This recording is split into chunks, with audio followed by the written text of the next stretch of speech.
Yeah, just give me all of the respect. I use your reverence as a reward. They know that I got the power and they looking at me like the source. Take my throne, boy, stop that. I'm on my hill, can't top that. You take this L, yeah, rock that. You know, I never needed a cosign. Yeah, I'm gon' shine. I rock independent. Representing like I work for the Senate. You double LC, you ain't got no business.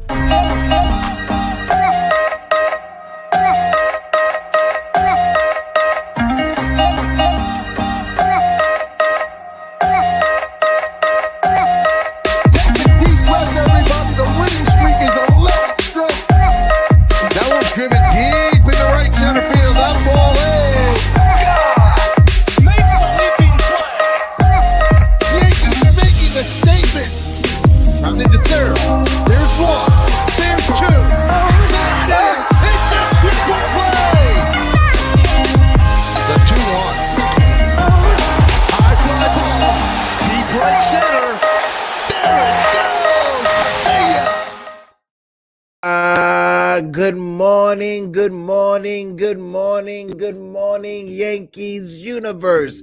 KOD Nation, stand up. And all you DJs, wake up and get your coffee. Welcome to this Thursday, February 9th edition of the Morning Brew. My man Rod Thompson said he's here for the vocals. Baby boy, what it do? Good morning.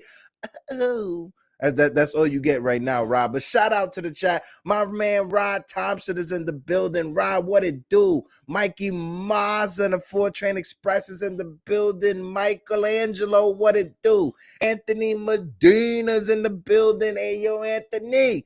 My man TC Stills is in the building. Sunel is in the building. We had a big trade that popped off the NBA trade deadline. We got a trade deadline special episode coming later on tonight at 6:30. So if you're around, please tune in because the trade deadline special is going to be amazing. We're going to have our guys Ron and John from Still Knick Fans join us. So, guys, if you're free later on at 6:30, maybe make sure you tune in. But for right now, we're here to talk about the Yankees. For right now, we're here to jump on the open panel to have the conversations because spring training is around the corner. And before we jump into anything else, we got to talk about spring training because literally right after I got off of the air Tuesday with you guys, it was a great episode, having great conversation. Right after I got off the episode with you guys, they dropped some news when it came to the Yankees. And the news that I'm referring to is the 2023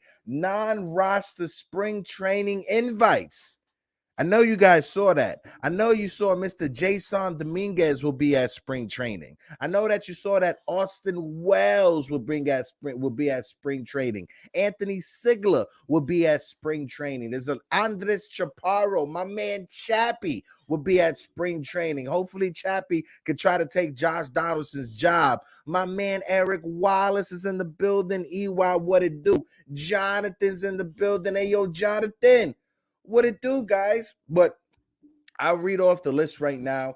There's a lot of names that you guys will recognize. So I'll start off with those names. Like I said, this is going in alphabetical order. We all know Willie Calhoun will be there trying to compete for that job in left field. Andres Chaparro, like I said, the third baseman. The infielder, Jason Dominguez, the young stud at 19 years old. Elijah Dunham will be there as well, the outfielder. Who else we got over here on this list that you guys may know? Rafael Ortega. If you guys remember, we signed Rafael Ortega, who a couple of seasons ago with the Chicago Cubs, he did have a nice season. He had about 290 with 13 home runs or something to that degree. But Rafael Ortega, Willie Calhoun, one of those may be able to win the job for spring training, get on fire to start the season, and afterwards we figure it out from there. But like I said, let me keep going through this list. Anthony Sigler, who is a young catching prospect in our system, I would rate him behind Austin Wells. Anthony Sigler, he's a catcher that has unique skill set. Defensively, he's a good, solid defender, but he has speed as well, right? When I was down there seeing when I saw the Brooklyn Cyclones and they were going against the Hudson Valley Renegade, Anthony Sigler was leading off the game, and he had a couple of doubles. So Anthony Sigler, the catcher, will be there at spring training. Anthony Volpe, the young prodigy, the shortstop, will be there as well. Like I said, Austin Wells will be there as well. So there's a lot of young kids that we have coming to spring training, right? who's here to open up some eyes, possibly take a job or two. When it comes down to Volpe, like I've said multiple times, I believe the Yankees will start the season with him in the minor leagues. That way they can manipulate the service time before calling him up. But if he has a spring training where he hits 450 and he crushes the ball, I mean, absolutely crushes the ball, he's going to put the Yankees in a tough spot. Regardless of what happened, Jason Dominguez will start the season in the minor leagues. He won't be trying to compete for a job. He's coming to open up eyes. But him as well, if he has a rock solid spring training, if he hits over 400 with a couple bombs, 2 or 3 nukes, who knows? The Yankees may feel pressure to bring him up later in the season. Does Jason Dominguez have an opportunity to make the major leagues at 19 years old in 2023? To start the season, I would say no. To start the season, I would say no. But as the season progresses, as we get close to the trade deadline, as we get close to August, as we get close to September, depending on the season that Jason is having in the minor leagues, because he could have a season where he hits below 250, regresses from what he did last year. But if he has a season where he hits well over 280, if he hits 280 to 300, if he has 15 plus home runs by the time August comes around, who knows? Jason Dominguez, depending on what our situation is in left field, he may get that call.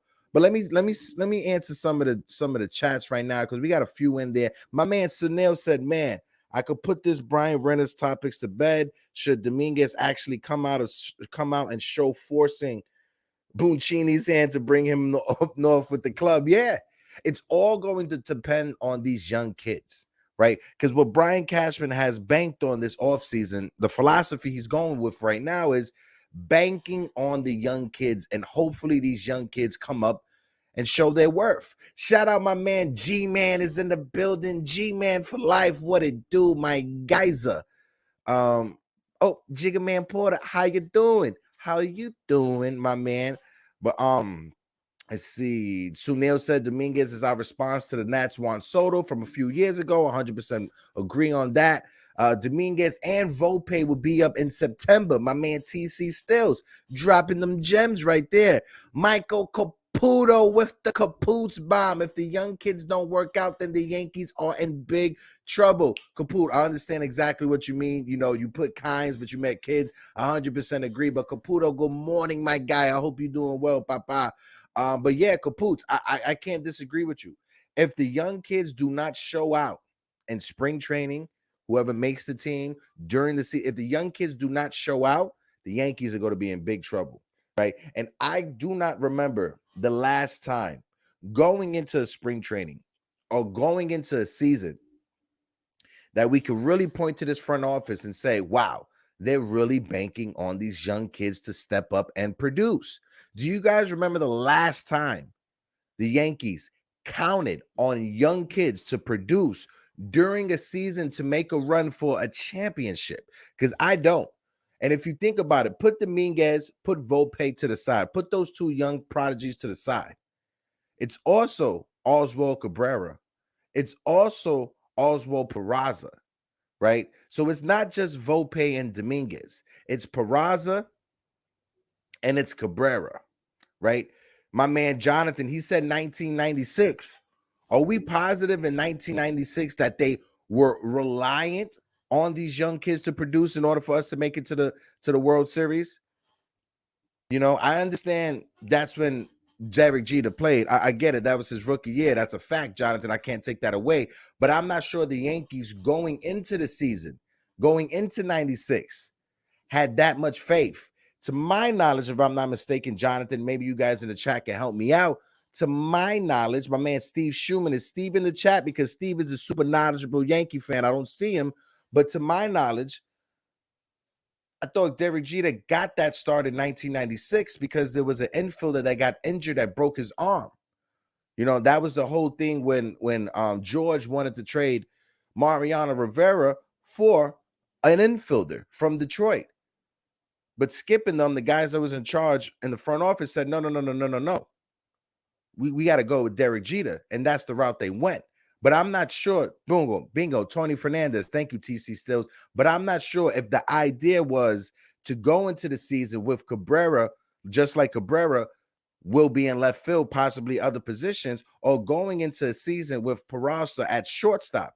I think the Derek Jeter decision happened during spring training, and he performed well in spring training, and that's what we're expecting for both Peraza, Cabrera, and even Volpe and Dominguez. More Volpe, Peraza, and Cabrera than Dominguez. My man Steve Schumann is in the building. Stevie, what it do, what it do. But guys, it's right around the corner. It's legit. This is the last Yankees Morning Brew we will have that would not have any Yankees either spring training or any Yankees regular season. My man Jonathan, perfect. Gene Michaels, he was confident.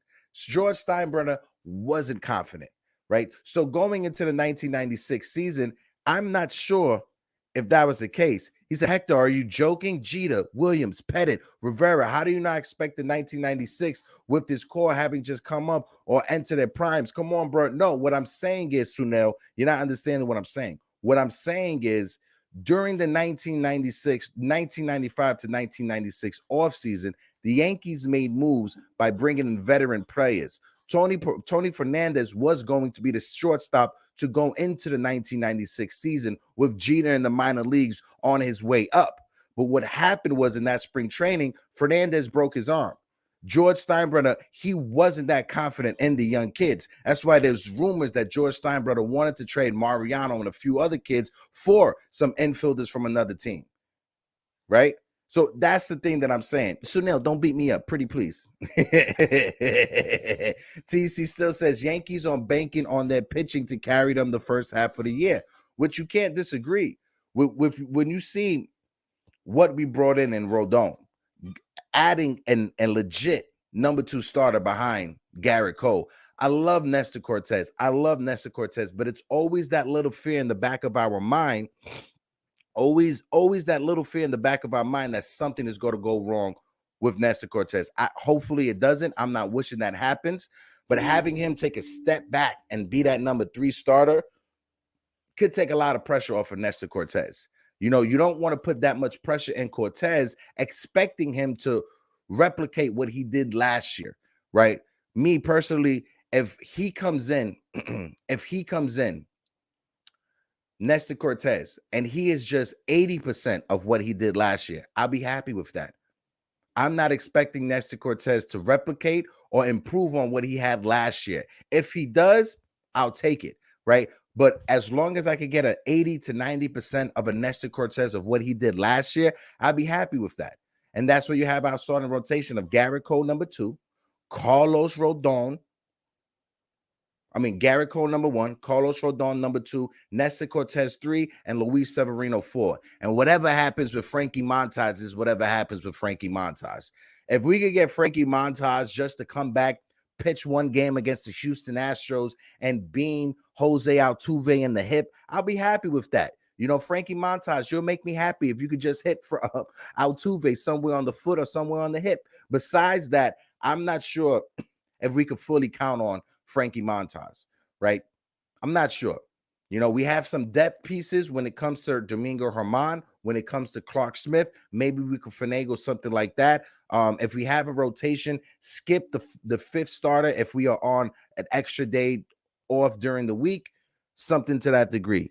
Let me keep going over here. Hold on. My man Steve said they had high hopes for Pettit as well as Jeter, but I don't remember them feeling dependent upon others. See what you're saying. Caputo, Bernie was already with the major leagues, was with the major league team since 94. Posada, I don't think didn't play till 1998. If you think about it, the big thing that the Yankees did in the 1995 offseason to the 1996 season was trading for Joe Girardi, right? Mike Stanley, a lot of people were upset that the Yankees got rid of Mike Stanley. He was an all-star catcher, offensive first catcher, right? Just like we had Gary Sanchez, who was a former all-star catcher, offensive-minded catcher. The Yankees, they understand the philosophy of you win a championship up the middle. You start with the catcher, And then you get everything else up the middle, shortstop, second base, and center field. One thing that I've been preaching and wanted the Yankees to do for years is to go out there and get a defensive first catcher that can control the pitching staff, that is defensive minded and defensive sound. We got that at Jose Trevino. Jose Trevino, he fell on Brian Cashman's lap. I don't think that was a move that was pre-designed. That's a gift. That's a gift from God. A gift from God, right? Jose Trevino fell in our lap. Let's not waste what we have right now. My man Rod Thompson says Yankee prospects can tear the cover off the ball in spring training, and they'll start in AAA because Yankees say they need to finish their development. Shaking my head. It's the Yankee propaganda. We all know Yankee politics is undefeated. Just like if you're a Knicks fan, the Knicks politics is undefeated. I get that, Rod Thompson. And it's also, if you're a major league team and you see how the CBA is set up when it comes to players having to wait 6 years after making their debut to hit free agency, you're going to do everything you can to try to manipulate that service time. So instead of 6 years, they got to wait 7. If you hold them down in the minor leagues for additional 3 to 4 weeks, you get an extra start on their service time. Instead of 6 years, it's actually 7 years. So it's a part of the business. It's the nature of the business. Do we as fans like it? No, because we want to see those young kids up at the major league level when we think they're ready. The development aspect for it, I can say is trash. Because the Yankees, they keep saying development. Let them come to the major league level and play. My man, L.I. Yankee King, he is waiting for the Yankees to give Estevan Florial an opportunity to prove himself at the major league level. I don't think that's going to happen. As solid as Estevan Florial is in the minor leagues at AAA, when you look at his metrics, the man strikes out 33% of the time at AAA. At AAA. So if he was to come to the major league level, that 33%, that may jump up to 36. And I don't think that we don't need that type of batter in our lineup. We need a guy who can put the bat on ball, who can make solid contact. Estevan Florial, his speed is what I love. I love his speed. I love the fact that he's a left-handed hitter in Yankee Stadium. But if you cannot make contact, if you're striking out more than Aaron Hicks is striking out, you're not helping us, ultimately. TC still says most likely a 6-man rotation. I'm not 100% opposed to that, TC. I'm definitely not. Let me know what you guys think. Do you guys think Major League Baseball needs to move to a 6-man rotation? If not a 6-man rotation for the entire season, just for that first month of the season? The teams, they invest so much money into these starting pitchers, $20 million a season, $30 million a season. You got to treat them like you treat fine china, like you treat fine glass, that you don't want to break. I think major league teams will look towards going towards a 6-man rotation in the future. Is that something that I would do? Not for the entirety of a season, but to start the season for the first month, like TC pointed out, that may be something to look at. You want to keep your guys healthy, especially for the long stretch. You guys remember last year when the Yankees, we started off the first 2 months of the season, fantastic. Jameson Taillon was looking like a Cy Young candidate out there. And what happened? They got tired. They wore out. People got used to seeing them. Hold on 1 second. Yeah, Florial is out of options as well. So if he doesn't make this team during spring training, he will be DFA'd. He will be out there with Miguel Andujar trying to find another major league team that he can call home. So this spring training is going to be a big spring training for Estevan. If he doesn't step up, if he doesn't make this roster, he's out. He's out of the Yankees. Hold on, let me just go up a little bit more because I passed a few. Capoose, if the Yankees prospects don't pan out in their rotation, turns out to be a bust, the Yankees are going to be a Izzo, Stanton, Donaldson, DJ. Yeah. With Cashman at the helm, my confidence wears thin. Yeah. I'm going to start having to get those fire Brian Cashman t-shirts ready.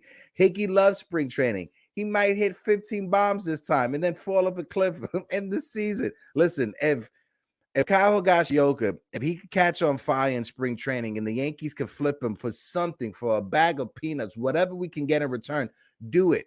Because I don't think Higashioka is going to be a long-term member of this Yankees roster, especially this season when you have Ben Rohrback who's sitting there as well. So let's see what happens in spring training. Ben Rohrback, he was known coming out of high school as a defensive first catcher. All the scouts, they raved about his defense. Elite defense, elite defense. As a left-handed hitting catcher in Yankee Stadium with that defense, let's see what happens. We may have probably one of the best tandem in Jose Trevino and Ben Rohrback. We don't know. He's because he wants to see the young prospect, bro. That's why, bro. Florio and Andujar to Japan. No major league team would take him. It's either Japan or some amateur league that's around there where people be drinking beer in the middle of changing innings. Probably. Sunil, you know what I'm talking about. My man Alan Landsman is in the building. Alan, what it do, baby? He said, I will go for 5-man rotation for at least 1 month to get Herman and Schmidt to stretch out and preserve Sevy and Nestor. 100%. 100%. Because especially especially Luis Severino, he's on a walk season. This is a contract year for Severino. We all know professional athletes, they perform their best when they are on a walk year. So whatever we could get out of Luis Severino, let that man pitch and walk. Let him walk into the sunset. Go get a contract with San Diego, whatever. Right? I would love for him to stay with the Yankees, but I don't trust his health. I don't trust that track record of health. So if we can have Hermingo and Schmidt stretch out, like you said, Severino and Nestor Cortez to preserve them for the long stretch down the run, why not? Because we did have to put Nestor Cortez on the 10-day IL, and I think it was August or September, just to preserve him for the playoffs. So let's stretch it out. I definitely agree with you, Alan. 100%. Hold on 1 second. Yeah, Cashman, he got a 4-year extension. He ain't going nowhere. That money's guaranteed. Steinbrenner ain't wasting that money. I understand people are upset about the little interview Brian Cashman got, but hey, it is what it is. Brian Cashman's here to stay. He said maybe Brad Wilkerson could turn Ben Rohrback into Wade Boggs, left-handed hitter in Yankee Stadium. We don't know. The player that needs to have a horrible spring training is IKF, but he'll hit 590 in this spring, bro. 680 with 10 home runs. Watch IKF. IKF is going to turn into baby A-Rod in spring training.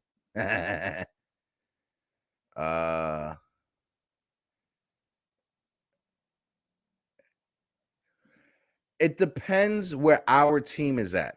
It depends where our starting pitchers is at.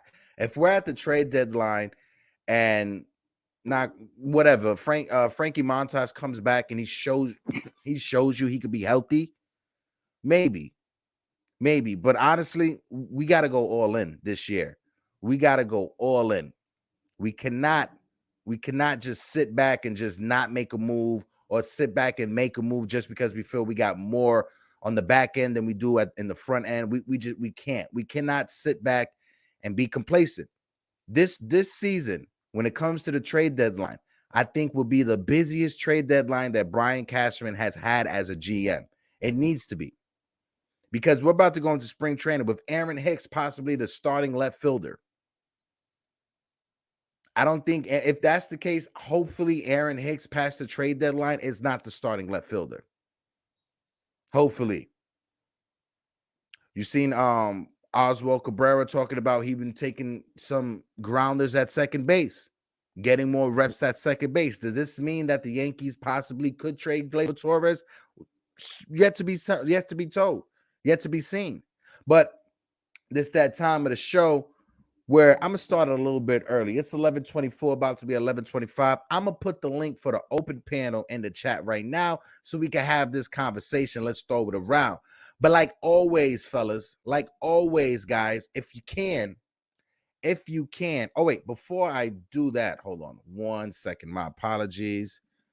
Got to look this up. 1 second.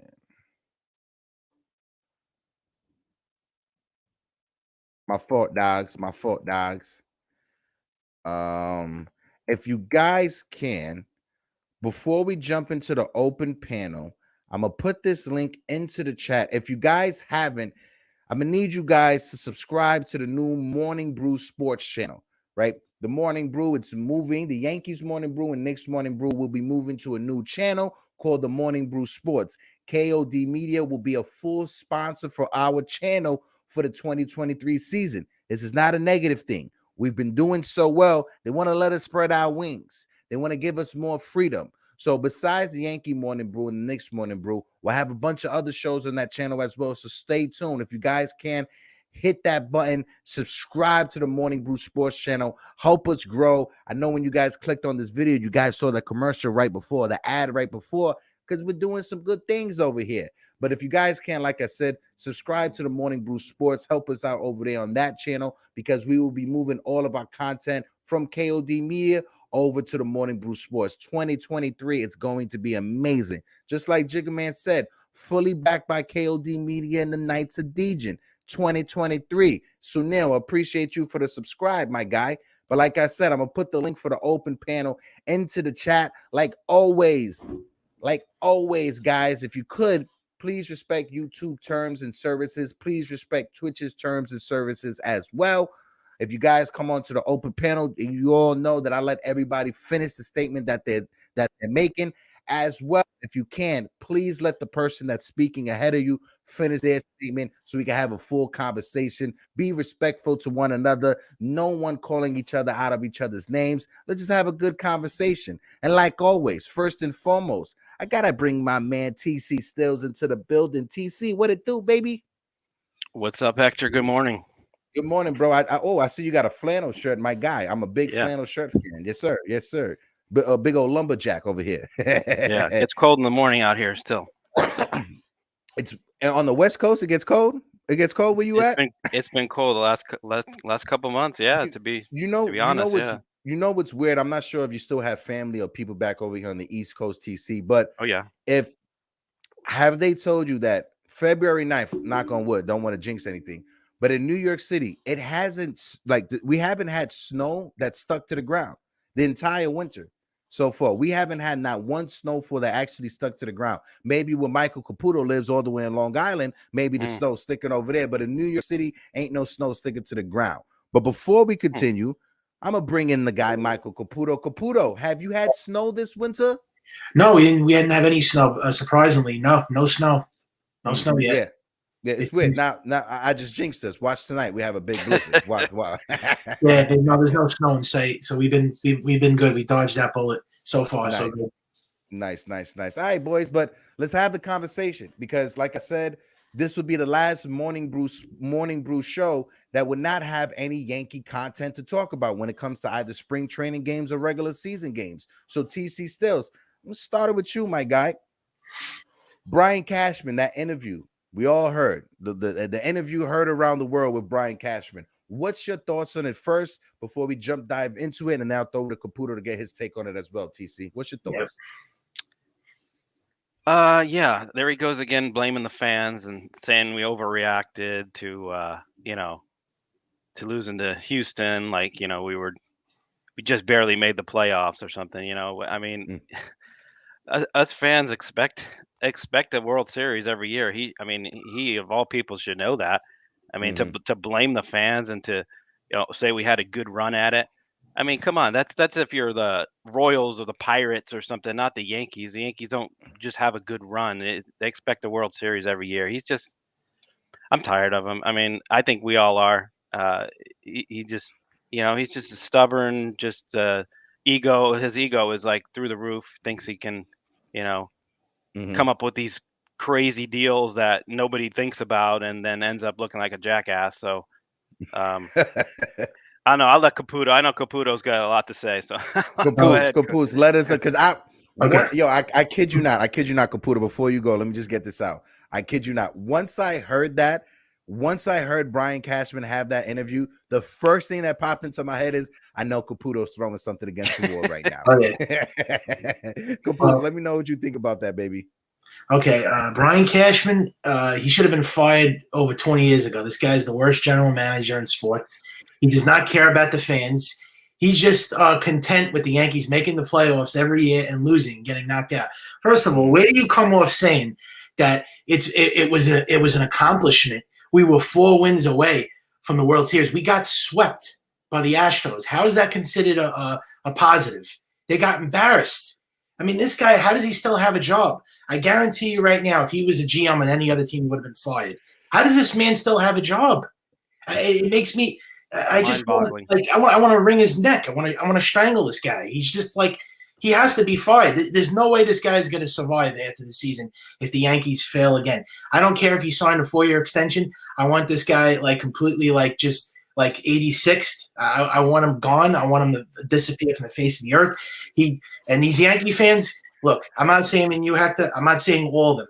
But these Yankee fans being content, being too patient with the Yankees doing nothing year in, year out in the offseason and getting these like mid players. We need a World Series caliber team. We need to assemble a World Series team. Enough with this mediocrity every single year, and the fans just accept this and just move on and be like, okay, this is okay. We've literally ran the same exact team back for the last 3 years in a row, and how these Yankee fans just could stand pat and say, this is okay. We'll be okay. We'll just do lightning in a bottle again, and we'll just play out the season. What's happened the last 13 seasons, Hector? We haven't gotten to the World Series. I'm just want to speak my mind. I had to get things. No. It's Caputo. It's fine, bro. We're gonna have to start doing, like, you guys remember Sesame Street growing up, and they always had the word of the day, right? So we're gonna have here, whenever Caputo comes on, he gets it off his chest. The word of the day for Caputo is caliente, because Caputo came in with the hotness. He came in with the hot takes. Before we continue, Caputo, because I do not disagree with you. Trust me, as a Yankee fan, I want to see us win. But you know me, I'm a happy-go-lucky guy. I love to have conversations. But let me just tell you this too. Hold on, before we continue, because I got somebody else backstage, and I want to bring them in as well. Caputo, I got you, baby. I got you, baby. I got my man Jonathan backstage. I want to bring Jonathan in. Jonathan, good morning. How you doing? I'm good. All right, Jonathan, you got some pressure. You got some expectations, because Caputo just came in with that hot take. TC still started it off. Now the pressure's on you, Jonathan.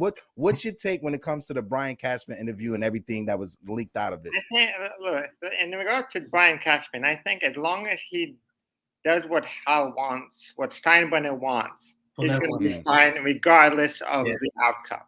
Yes. If as long as he can increase the amount of money that Steinbrenner makes, the outcome means nothing. This is not George Steinbrenner's Yankees, where he would go out, spend like Steve Cohen is doing now, and try to win, get the best team.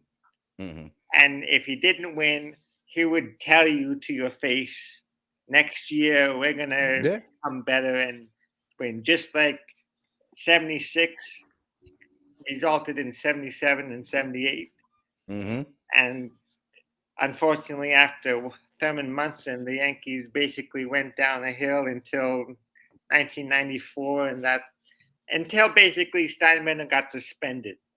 After Steinbrenner got suspended, that's when the Yankees really turned it around with the front office. Yeah, but even with the example that you gave, Jonathan, when you look at the Yankees under George Steinbrenner, after 2001, after we lost the World Series to the Diamondbacks, what did Steinbrenner do?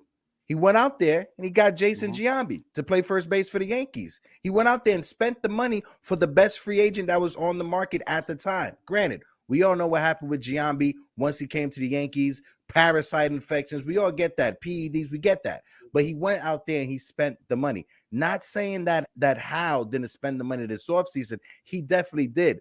But what Michael Caputo brought up and what you brought up, Jonathan, I'm going to throw it over to TC to get his take on it.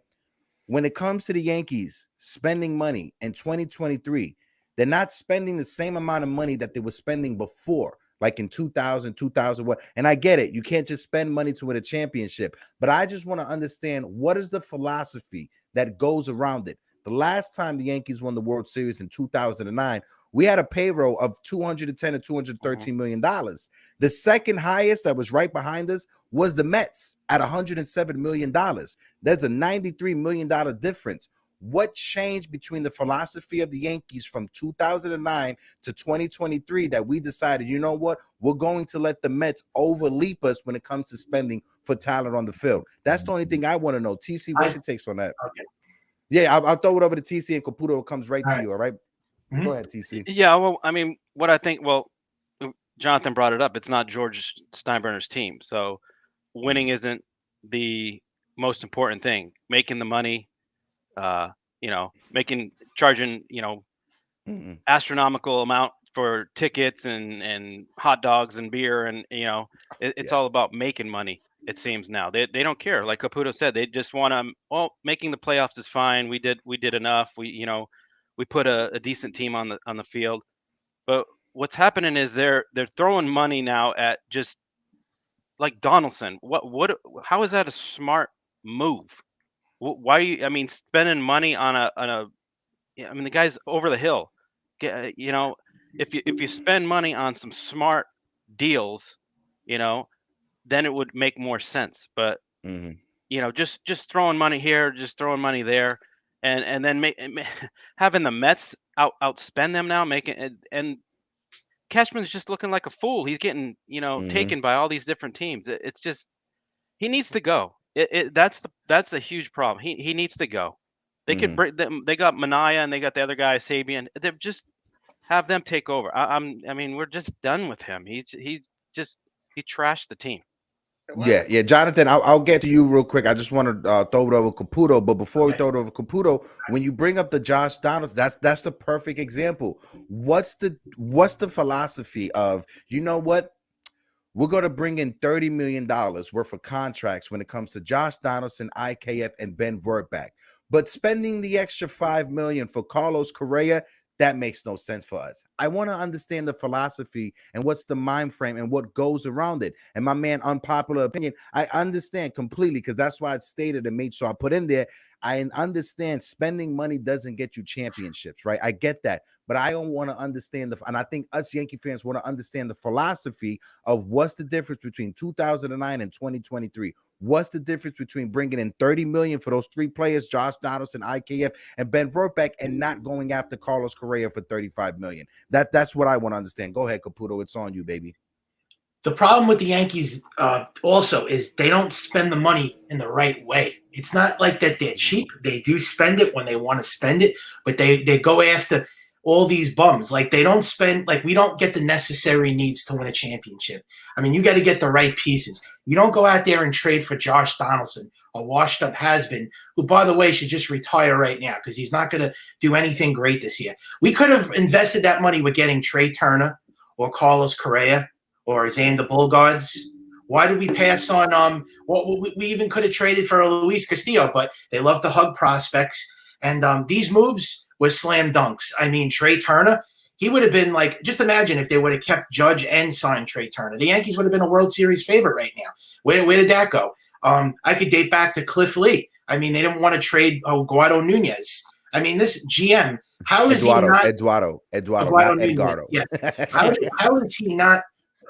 It makes me cringe to the fact that he's still the GM. It makes me want to it gives me a knot in my stomach. He's a disgrace. He trashes the Yankee fans, says we're spoiled. First of all, spoiled. We haven't won a World Series in 13 years. That's being spoiled. I could see if it was 5 years, 8 years, that's nothing. But 13 years, that's a long time now. The Yankees have to go out there, and I won't stress it enough, assemble a World Series caliber team. You have big free agents out there. Go and get them. You missed on a class of shortstops that one of them should have been here. Where were they on Trey Turner? I understand they want to go with the young kids, but they couldn't put Trey Turner at third base. They couldn't trade Donaldson and put Volpe at not even that, Caputo. Not even that, right? If you guys could take a step back before the baby bombers came up in 2017 and 2018, we were told we're trading Beltran, we're trading all these players that we got away so we could reset the luxury tax so we could go out there and spend for Bryce Harper and for Manny Machado. That's what we was told. That's painted. We Manny was Machado painted that picture right now. That's another. No, oh my God! They should have either Machado or Harper. And I'll throw it to Jonathan right after this because I want to get Jonathan's take on this. Bring him into the conversation. We were told for several years that the Yankees are going to try to reset the luxury tax. Yeah, the luxury tax. Sign Machado and Harper. What's with this luxury tax? No, we reset the luxury tax, and we didn't do squat.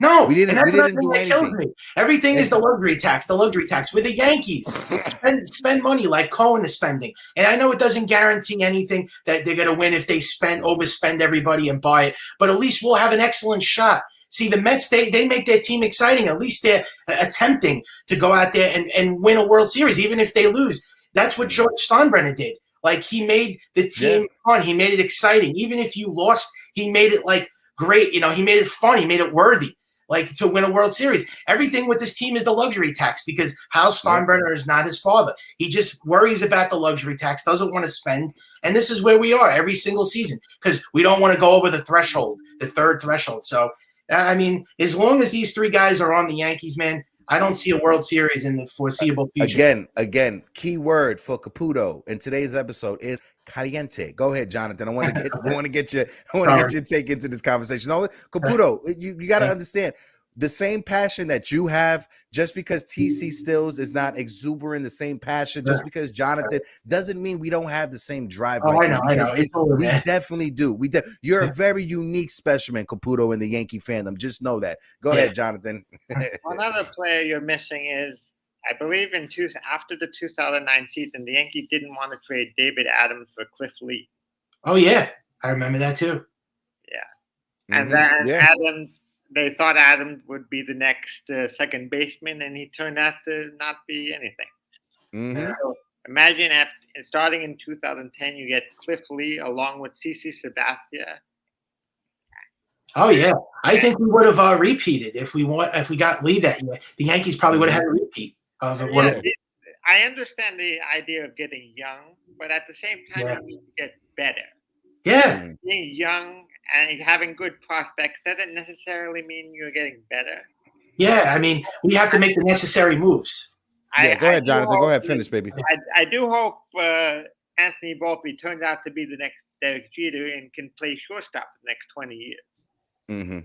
But if you're not absolutely confident he will, then trade him while he's hot. Yeah.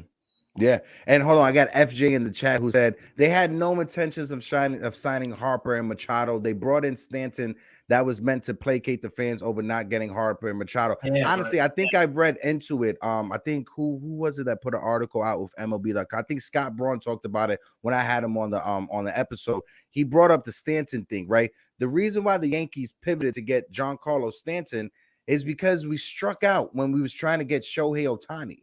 Shohei Ohtani didn't want to come to the East Coast. He didn't want to come to the East Coast of things because of the time difference going back to Japan. So what did the Yankees do? We did a panic and we traded for Giancarlo Stanton. And now we're stuck with him and his contract for the next 6 to 7 years. Not saying Giancarlo Stanton hasn't been an awesome Yankee. Not saying that. I'm not saying that whatsoever. In the playoffs, he's probably been our most clutch hitter in the playoffs besides Harrison Bader this past postseason. But at the same time, Machado and Harper was right there. Yes. If you struck out on Ohtani, you could have got one or the other. Hell, TC, you remember when we went down to play the Washington Nationals? What did Bryce Harper do? He played first base and he shaved his face to show the Yankees that, listen, I could shave my place and I don't only play the outfield, I could play first base also. Go ahead, TC. It's on you, baby. Well, they're spending the money. The money is, if you look at their roster, is in what, 4 or 5 players. We got Stanton, Donaldson, Judge, Cole, and Rodon. Yeah. I mean, then they neglect the rest of the team. That's why there's so many weak holes, no contact hitters, all home run hitters. It's one thing about spending money, spend it the right way, and be smart about it. I want to ask you, TC, and I want to throw it around as well. So since those comments came out from Brian Cashman, should Yankee fans, and Caputo, please, let me just get it out before you just jumped on my neck. Should Yankee fans lower our expectations when it comes to this team? I'll start with you, TC, and throw it over to Caputo and Jonathan. Well, yeah, we're kind of used to it. We're sick of being, built up and told, oh, this is the year, this is the team, look at what we're doing. Only to get let down every single year. At the trade deadline, we make these stupid moves and it doesn't pan out. And we're trying to, we're banking on all these kids and all the excitement, and then in the middle of the season they never worked out, or the expectations we have now are low. That when You know, I think Caputo speaks for everybody. I mean, we want to be positive, but we've seen it since 2009 and just fallen short every single season. What makes this season different? They didn't change the team. They just brought back Rizzo and Judge, and oh yeah, they signed Rodon and they lost, Tyone, but their lineup is still has holes in it. So yeah, expectations are low. Yeah, I want to Caputo, have same. hope. I want to have hope, but Same. I want to have hope Yeah. too, but Caputo, same thing going your way. When Yeah. it comes to this team, I know us Yankee fans, every year we expect to either win a championship or be in the World Series. Do you think us as fans, instead of blaming the front office for not getting certain moves done, do we as fans, we just need to take a step back and just lower our own expectations for this franchise, or minute order that and just kill the people in charge for not getting things done? What do you think, Caputo? Well, yeah. I mean, we're just used to this by now, and I would can these front office people. What I think the Yankees need to do, the fans, because there's a lot of Yankee fans that feel the same way I do, and then there's the young Yankee fans. See, we got like a blend of two different fan bases in this fan base, and I think it's for every fan base. We got the Yankee fans, the old school fans like me, you, and TJ Steele and Jonathan, that want a World Series, that want one right now. We want the quick fix. We're hungry. And then you got the young fans that will wait however long it takes to win a World Series, 30, 40, 50 years. We don't got that many years left. We want a World Series as soon as possible. These are the real true diehard fans. And then you got the younger fans that don't really care. They want to just be on their iPhones or whatever. Sorry, but it's the truth. So I think that what Yankee fans need to do is I would forfeit. I would just, like the Oakland A fans did in 2001, not go to the ballpark, and I would just wait till they actually assemble a World Series caliber team and are really serious about winning. Then I would say, okay, you serious about winning a World Series right now? That's when I'll invest and start watching. And that's what I would do, like the Oakland A fans did. If you remember in 2001, they said to Billy Beane, we're not going to the ballpark. We'll go to that ballpark when you actually go out and invest in winning a World Series. And guess what? He listened to the fans. They actually put together, they didn't win a World Series, but they put together a winning team. And then the fans came back. And that's what I would do. I wouldn't drop a dime into this franchise. I wouldn't go to games. I wouldn't watch this team until they actually start caring about winning a World Series, going out there and assembling a World Series caliber team. Like, the fans should be heard. Like, say to the front office, we're not going to watch this team until you guys care about winning a World Series. We're not going to care until you care. That's what I would say. And we won't support you until you actually put together a World Series team. Look, I'm always going to be a Yankee fan, but I don't have to watch them until they put together a World Series team. It's a joke. It's the same exact team. And you're going to bank on these prospects that, well, let's be real. We've heard about this before. Jose Tejeda, Jesus Montero, Justice Sheffield. Have we not been in this situation before with these prospects? They always hype these guys up and they never turn out to be great. They always go off the prospects. And we're sacrificing all this to keep prospects when we should be going out there and winning a World Series. It's 2023 already. Let's get this going. That's all I have to say about that. Caliente, Caputo. Shout out my man Wilson Dang in the chat. Wilson Dang, what it do, my guy? Salute, 3 capital S's. Before Jonathan goes, hold on. There was one thing that I saw here in the chat. My man 19 comment says the money the Mets are spending will pay for half of those cheap teams' salary when it comes to revenue sharing. And he is absolutely right. If you guys saw Uncle Steve Cohen, even though he's the owner of the Mets, he's still Uncle Steve to me. But when you seen Steve Cohen come out there saying, listen, it's not my fault other major league owners don't want to spend money. It's not my fault other major league owners don't want to spend what they have to spend to put a competitive product on the field. That's not Steve Cohen's fault. It's not Steve Cohen's fault. You got all these other billionaires who are penny pinching, who worried about a budget when you make billions of dollars almost every season, right? So I get that. Having Steve Cohen in there, putting pressure on these other owners to spend money, ultimately is good for baseball. Ultimately, it's just good for the sport. It just makes it better. There should be no reason, right, that at the beginning of the season, if every major league team is given a check of $100 million because of that MLB national TV deal, there should be no reason why the Cincinnati Reds, their payroll is below $40 million. There should be no reason why the Oakland Athletics, Josh Donaldson is going to make more this season for the Yankees than the Oakland Athletics are going to pay for the entire roster next year. There should be no reason, if a team, revenue sharing aside, Put that aside. Don't even bring that in the conversation. If you're getting $100 million at the start of the season for a TV contract with Major League Baseball, there should be no reason why teams are spending less than $100 million on their roster at bare minimum. Bare minimum. Other major league teams like the Yankees, like the Mets, like the San Diego Padres, they should not have to spend for other teams' payroll. It makes no sense to me. Jonathan, go ahead, baby, because I know you want to get something off your check. I could just see it in your eyes. Go ahead. Well, you were talking a lot. I tend to mess up my thinking. Nah, it's cool. It's cool. Go ahead, baby. But one thing I guess I try to remember what we were talking about there. But no, I was talking about like the lower expectations for Yankee fans. Should we lower our expectations when it comes to this team? No, Go ahead, I don't think we should. The Yankee fans should never lower their expectations. If not, they would. If the Yankee Stadium wants to see an expectation, all the fans in the stadium would have fire Cashman and fire Boone. I mean, honestly, I don't think Boone is a very good playoff manager based on what I've seen from him. Okay. He does all this good stuff in the season, but when there's playoff, he makes all these dumb little mistakes. He takes pitches out too early a lot of times. He doesn't let them play. He just panics, makes a move, and then I think didn't we have a game that we were winning? The pitcher was pitching great, and then in the eighth and ninth inning, the bullpen blew that game. I forget, it was last year. No. I think the last thing that I remember when it comes to Boone messed up in the postseason, maybe TC or Caputo they have another answer. But for me, it was the Garrett Cole game against the Astros. I understand Garrett Cole gave up a few runs during that game, bases loaded, nobody out. I'm still going with Garrett Cole because if Garrett Cole blows it, we could blame Garrett Cole.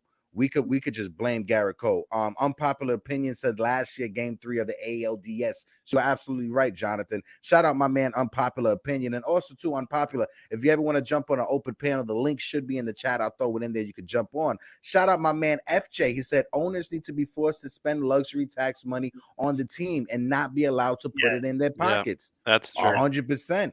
I definitely think that's true, bro. I definitely think that's true. If a team, if an owner pockets that money, they should forfeit luxury tax. Be penalized, yeah. Or forfeit a first round draft pick, international signing, whatever. Something. If you 100%. If you get money to improve your team and you don't improve your team, you should get penalized severely.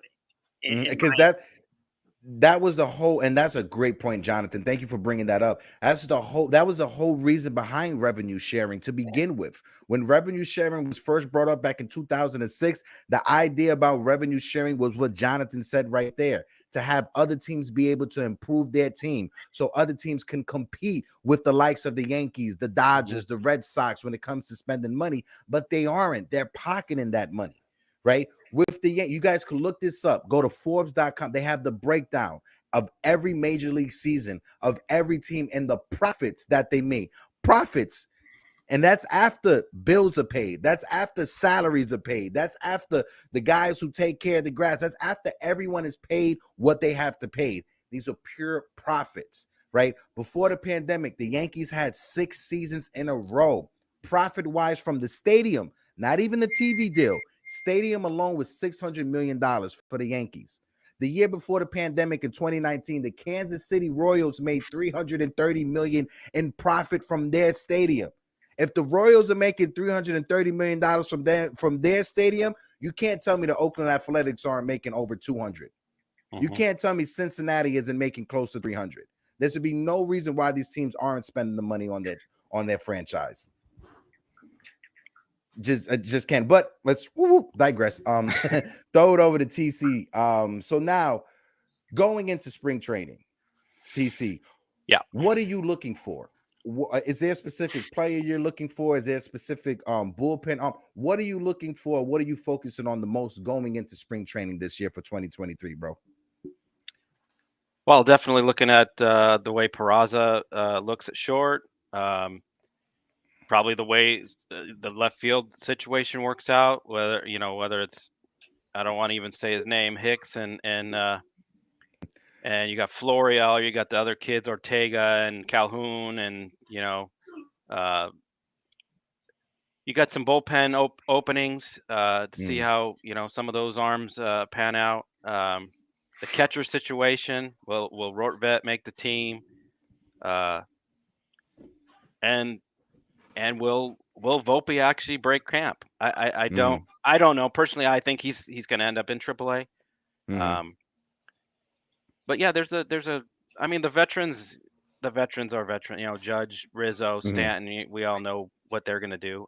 But there's and then Glaber. Are they going to move on from Glaber, or how's he gonna fit in? So yeah, there's it's going to be interesting spring, I think. But I think someone brought up in the chat, I think it was Ra, that said it doesn't matter what they do in spring training. These kids could hit 1,000 and they still will be, sent down over a Donaldson or over a Hicks. And it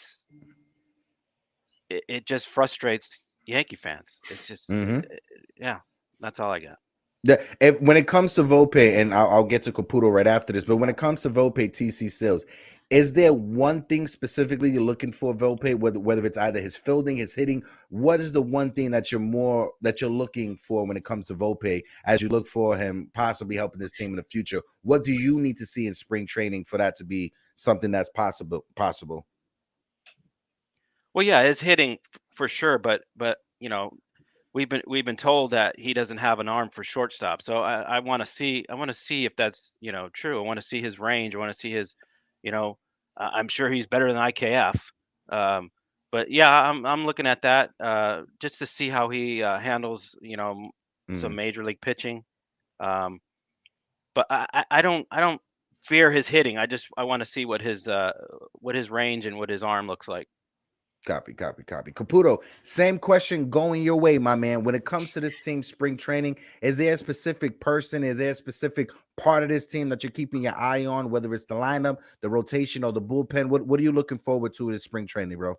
Well, obviously, I guess the prospects, Volpe, I mean, those guys have to make it. And they can't send them down to the minors like the witness protection program and leave them down there forever and not call them up, because there's two things they have to do: either trade them or play them. I mean, you're not going to leave them down in the farm system and not play them, because then what's the sense of the – I mean, the whole point is calling these guys up. Look at all the 29 teams that use their prospects. They play them or they trade them. The Yankees just love to leave their guys and rot in the farm system and never ever play them. They've been doing this for a long time, for like 20 years now. That's why Cashman should have been fired back in like 2005. I mean, he's just – that's another thing that the Yankees do horrible. That's another story for another day. They're scouting and development. Horrible. I mean, they don't know what they're doing and with their scouts, with their pitching, and it's just a joke. I look for Volpe to get called up, probably have a big spring, and he should be called up in April. I wouldn't wait till September. Why don't you just, if the guy does great in spring, call him up? I mean, they have a lot of guys that they invited to spring training. I see they got Peraza on there, Volpe. They got Austin Wells. So if these guys work out, then call them up. I mean, because this team doesn't, they're not going to buy guys. They don't want to buy a World Series, so then call these guys up. It's either one or the other. And like I told you, if that fails, you got to go back to buying a World Series again. It's what else could they do? I mean, it's like then they better go hard for Manny Machado.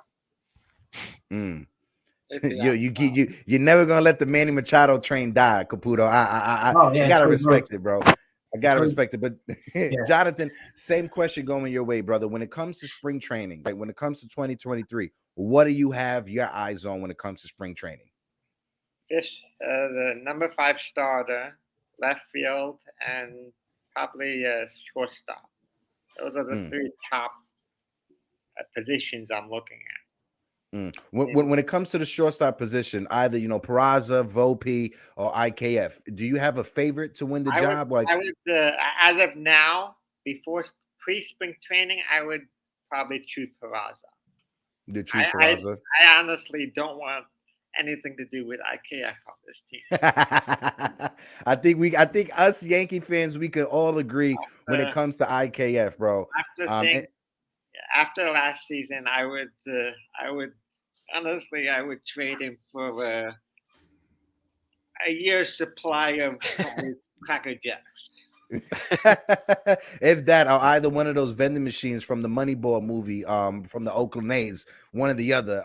Besides that, listen, IKF, and I've said this multiple times, it's not IKF's fault that he got traded to the Yankees to play shortstop. That was all a plan laid out by Brian Cashman, right? He won a Gold Glove at third base, but for some reason he thought he could be an everyday shortstop. That's not IKF's fault.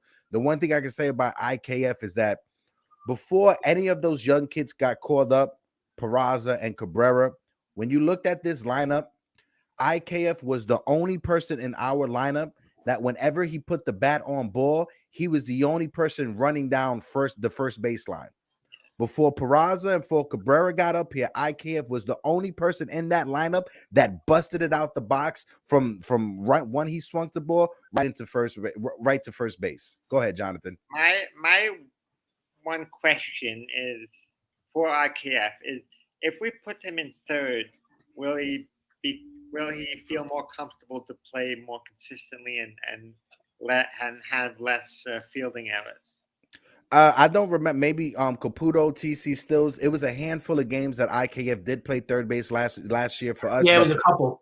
Yeah, I don't remember him having any errors at third base. No, I mean that's where he wanted to go. Yeah, I mean that's where I would put him back. If you're not going to trade him, and I still would trade him, put him at third base where he won the Gold Glove. I mean, doesn't this guy have a Gold Glove with Texas? Why did they put him at shortstop anyways?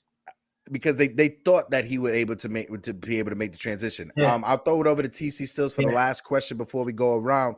Who would you rather play third base, IKF or Josh Donaldson? TC Stills, and then throw it over to Caputs. Can I throw in DJ LeMahieu instead?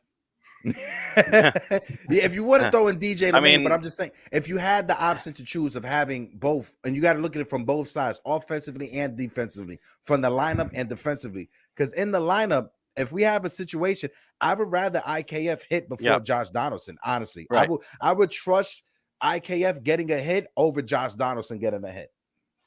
Yeah, I'll take the contact and the speed down the line over the swing and miss or home run, or nothing. Josh Donaldson, which is most of the time 90% nothing.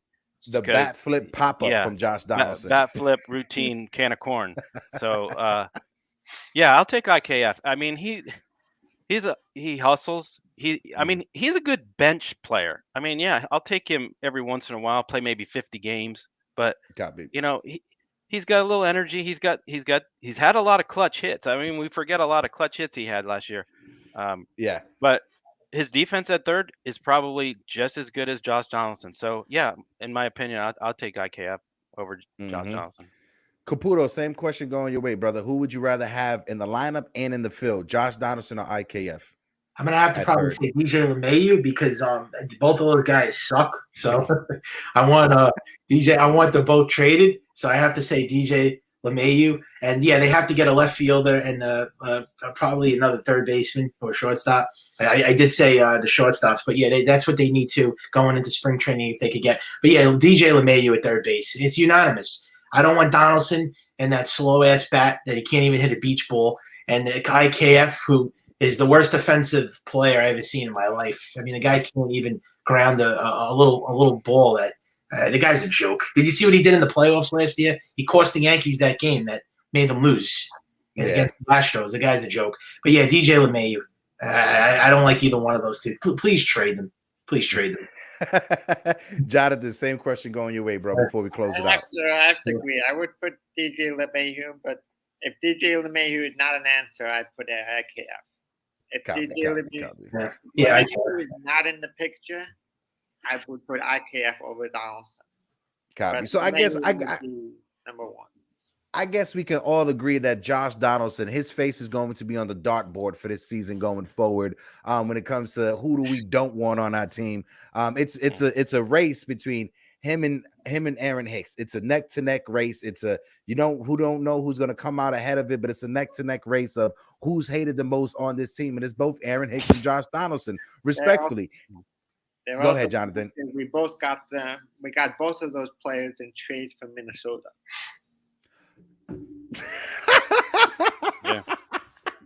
Yo, that's a great point. I never even thought about that, bro. We definitely did. We got both them players from Minnesota. That's a great point, Jonathan. You just made my face blush red. I'm gonna be laughing for a few minutes. But guys, appreciate you jumping on for the open panel. Appreciate everybody that was in the chat. I'm gonna do a roll call real quick. Jonathan, Caputo, and TC, if you guys could just hold on for me, because I just want to ask you guys something after the show is over. So I'm gonna just keep you backstage. If you just hold on while I do the roll call and I put the outro, I just want to ask you guys something as the show finishes. All right. Okay, but I'm gonna just have you guys backstage and just stay backstage for me as I just do the roll call real quick. I just want to do the roll call. 19 Con Man was in the building. Appreciate you, 19 Con Man. Unpopular opinions, my man. I know he said 11 a.m. may be tough for him, but hopefully he jumps on one of the open panels. My man Tomcat was in the building. Tomcat, what it do, what it do, what it do. You got a dope icon, my man. 100% love that icon. My man Sunil was in the building. Of course, you saw the Fritz Walter, Gotham Fritz Walter, the Fritzy was in the building. Rod Thompson, of course. FJ was in the building. And again, guys, I'm going to ask you guys, if you haven't already, if you guys could, oh, wait 1 second. If you could, please subscribe to the new channel that we got, The Morning Brew Sports, where we'll be housing all of our new content within the next couple of weeks going forward. So if you guys can, please subscribe to the new channel. Hit the likes on this video. And like always, peace and salutation. And let's go Yankees.